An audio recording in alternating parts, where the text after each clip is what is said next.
नमस्कार. मी श्रीकांत वाटवे बोलतोय. आमची इटली आणि स्पेन मधली जी जुनी ट्रिप होती त्याबद्दलचे व्हिडिओज मला सांगितले, त्याप्रमाणे मी आता ते व्हिडिओज अपलोड करतोय. मॅड्रिड, त्याच्यानंतर कॉर्डोबा, सेव्हिली ह्या 3 गावचे फोटो ऑलरेडी आलेले आहेत, व्हिडिओज. तिथून आम्ही बाय ट्रेन निघालो खरं सेव्हिलीतनं, पण ते अर्ध्या रस्त्यापर्यंत ट्रेन होती. मग त्यांनीच सोय केली होती आणि आम्हाला एका बसमध्ये बसवलं आणि बसनं आम्ही ग्रॅनडाला आलो. काय झालं होतं, त्यांच्याकडे मेंटेनन्समुळे ना ग्रॅनडाचं रेल्वे स्टेशनच बंद होतं. त्यामुळं सगळा जो ट्रान्सपोर्ट आहे तो बस किंवा विमानानंच होता. मग आम्ही उतरलो ग्रॅनडा रेल्वे स्टेशनच्या बाहेर. तिथे एक कार आली होती जी अरेंज केली होती रत्नदीप तोडकर, म्हणजे समर्थ हॉलिडेजनी. त्याप्रमाणे आम्हाला तो हॉटेलवर घेऊन गेला. अर्थात पोहोचेपर्यंत जवळजवळ 8:30 वाजले होते. आता 8:30 वाजलेत म्हटल्यानंतर मग नॅचरली आम्ही तिथं जवळपास लोकल फूड काय मिळतंय ते बघितलं आणि हॉटेलच्या जवळपास जरा मार्केटमधनं फिरून घेतलं. काही एखादी बिल्डिंग, एखादा धबधबा किंवा म्हणजे काय असं काही दिसतंय का हे सगळं आम्ही बघून घेतलं आणि रेस्ट घेतली. सकाळी साधारण 9:30 वाजता आम्हाला पिकअप करायला एक कार आली आणि ती जी कार आहे त्या कारनं आम्हाला तिथं अल हेम्रा म्हणून आहे, त्या अल हेम्राच्या फोर्टवर घेऊन गेली आम्हाला. पण तिथं गेल्यानंतर त्यांनीच अरेंज केलेला होता, एक गाईड होता आणि साधारणपणे आम्ही 20 ते 25 जण एकत्र आलो होतो. जसे आम्ही कारनं गेलो होतो तसे काही गाडीनं आले होते, असं सगळं होतं ते. मग ते पहिल्यांदा त्यांनी काय केलं तर अल हेम्रामध्ये आम्हाला तो घेऊन गेला. आता हे अल हेम्रा जो आहे म्हणजे हा डोंगर आहे थोडासा आणि हिरवा डोंगर आहे पूर्ण. हा मॉरिश राजांचा राहण्याचा महाल तिथं आहे. 13व्या-14व्या शतकामध्ये जवळजवळ 250 वर्ष मॉरिश राजांनी तिथं राज्य केलं. त्या राज्य केलेल्या एरियामध्ये इस्लामिक आर्किटेक्चर आहे, म्हणजे जे सगळ्या भिंती आहेत किंवा कार्विंग्स आहेत किंवा दगडावर केलेलं काम असेल, हे सगळं जे आहे ह्या सगळ्यावर इस्लामिक आर्किटेक्चर म्हणजे इस्लामिक पगडा त्याच्यावर आहे, मुसलमानी पगडा त्याच्यावर आहे. मग हे सगळं झाल्यानंतर आम्हाला तो हळूहळू एकेका ठिकाणी घेऊन गेला. तो पहिला आलमराच्या एरियामध्ये गेल्यानंतर तिथं आतमध्ये त्यांना आम्हाला पॅलेसमध्ये नेलं. आता हे जे पॅलेस आहे नॅसरीड पॅलेस आहे. हे नॅसरीड नावाच्या म्हणजे नावानं पॅलेस आहे, त्या नॅसरीड पॅलेसमध्ये घेऊन गेला. त्या पॅलेसच्या ज्या भिंती आहेत आणि रूफ आहे हे सगळं दगडामध्ये आहे. Marble, pink marble, white marble असं सगळं मस्त आहे. त्याच्यावर नक्षीकाम अतिशय सुंदर केलेलं आहे.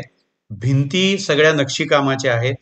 त्याच्यानंतर काही भिंतींवर चित्र पण काढलेली आहेत.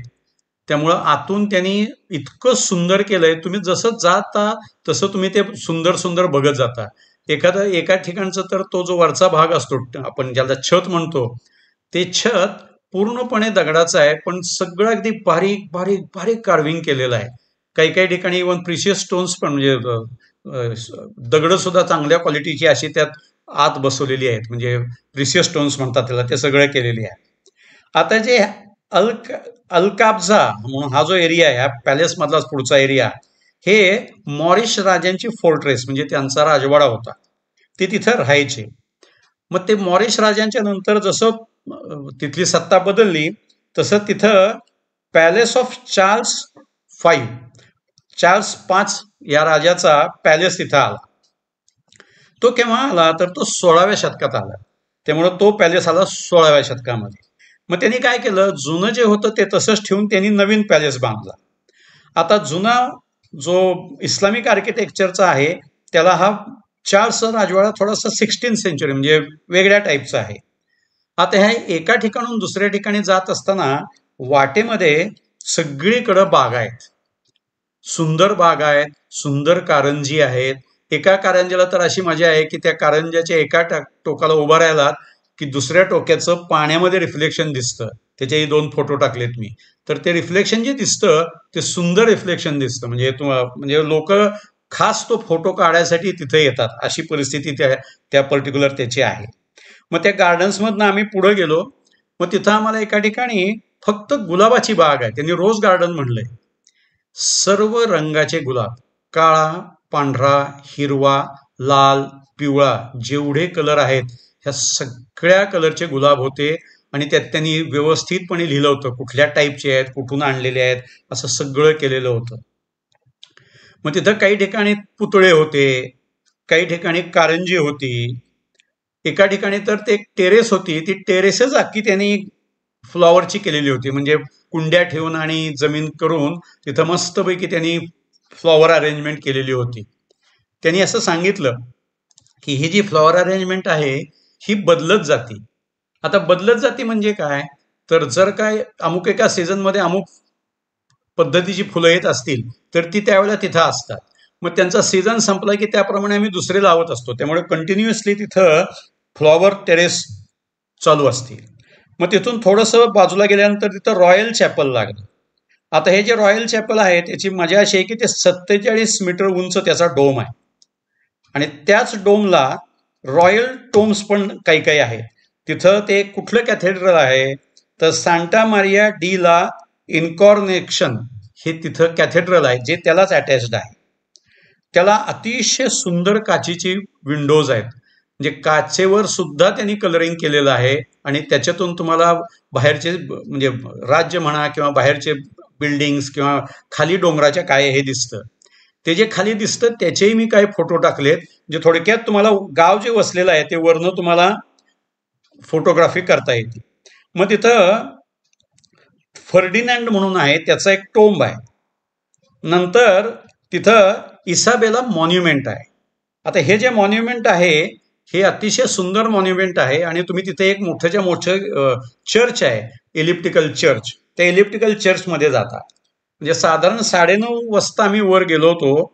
आम्ही हे एक एक एक एक एक एक बघत होतो. म्हणजे त्याच्यामध्ये ओल्ड अल कबा झालं, त्याच्यामधनं चालत चालत गेलो. काही ठिकाणी पाणी आहे, काही ठिकाणी रॉयल गार्डन्स आहेत, एका ठिकाणी समल पॅलेस आहे.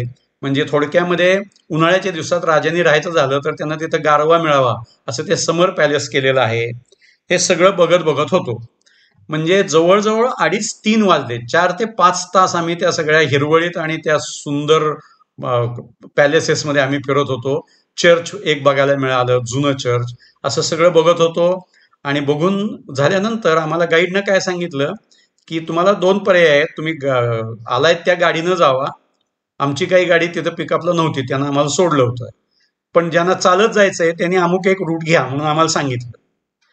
मग आम्ही त्या रूटनं हळूहळू हळूहळू चालायला लागलो. रूटनं जात असताना आम्हाला काही काही ठिकाणी असे मूर्ती किंवा स्कल्पचर्स दिसले, नंतर पाण्याचे फवारे दिसले. आमच्या रस्ता जो होता तो दगडी रस्ता होता आणि दोन्ही बाजूनं पाणी वाहत होतं. म्हणजे डोंगरावरनं जे पाणी वाहत येतं ते पाणी त्यांनी असं व्यवस्थित अरेंज केलं होतं की त्यातल्या ज्या पुतळे ठेवले त्या पुतळ्यातून जर का पाण्याचा प्रवाह पाहिजे असेल तर तो वरच्या प्रेशरनं मिळत होता. त्यासाठी वेगळा पंप लावायची जरूर नव्हती. मग तिथं आम्हाला स्ट्रीट डान्सर्स मिळाले, स्ट्रीट परफॉर्मन्स मिळाले गाणं म्हणणारे. असं करत करत आम्ही जवळजवळ अर्धा तास चालत चालत चालत खाली आलो. खाली आल्यानंतर तिथे एक कमान होती, त्या कमानीतनं बाहेर आलो. मग तिथं दुकानं होती. कुठली दुकानं तर लोकल त्यांचे जे प्रोडक्ट्स आहेत, केन प्रोडक्ट्स असतील, त्यांचे काही वाईन असेल, त्यांचे आणखीन काही प्रोडक्ट्स असतील तर ते विकायचे तिथं सोयी होत्या. आम्ही काही विकत घेतलं नाही पण आम्ही ते सगळं बघू शकलो. ते उतरत असताना सुद्धा गार्डन्स होत्या. मग खाली आल्यानंतर आम्ही जे आदल्या दिवशी बघितलं होतं त्याप्रमाणे आम्ही हॉटेलवर गेलो. आमच्या बॅग्स बाहेर काढल्या आणि आम्ही त्यांना म्हणलं की आमची कार अशी 4:30-5 वाजता पिकअपला येणार आहे, तोपर्यंत आम्ही गावातनं फिरून येतो. मग त्याप्रमाणे आम्ही गावात थोडासा 1 तासभर फिरून आलो. थोडंसं खाऊन घेतलं त्या गावातच, म्हणजे स्ट्रीट फूडच घेतलं, काही फार मोठा विषय नाही. आणि ते सगळं करून आम्ही हॉटेलवर वेळेत आलो. हॉटेलवर आल्यानंतर आम्हाला कार आली, त्याच्यामध्ये सामान घातलं आणि आम्ही एअरपोर्टला गेलो. आता तिथून जी फ्लाईट होती ती 30 मिनिटाची फ्लाईट होती. पण ती फ्लाईट 1 तास लेट झाल्यामुळे आम्हाला बार्सिलोना म्हणून जे गाव होतं जिथं आम्हाला नेक्स्ट आमचा हॉल्ट होता तिथं पोचायला 1 ते 1.5 तास उशीर झाला. त्यामुळे बार्सिलोनाला आम्ही 8-8:30 वाजता पोचलो. अशा पद्धतीनं ग्रॅनेडामध्ये काय बघायचंय तर ह्या डोंगरावर असणाऱ्या ह्या सगळ्या ज्या आपण असं म्हणूयात की त्याला पॅलेस म्हणूया, अल्हंब्रा पॅलेसचा एरिया आहे तो सगळ्या. त्याच्यात एक वेगळ्या वेगळ्या वेगळ्या गोष्टी आहेत, त्या सगळ्या बघता येतात, सुंदर आहेत. त्या सगळ्या आम्ही बघितल्या आणि आम्ही पुढच्या गावाला आमच्या गेलो. तुम्ही व्हिडिओ बघता याबद्दल तुमचे धन्यवाद. रत्नदीप तोडकर आणि समर्थ हॉलिडेजनी जी आमची व्यवस्था केली त्याबद्दल त्यांचेही धन्यवाद. तुम्ही लाईक आणि सबस्क्राईब करा म्हणजे मी अजूनही तुम्हाला व्हिडिओज देऊ शकेन. धन्यवाद.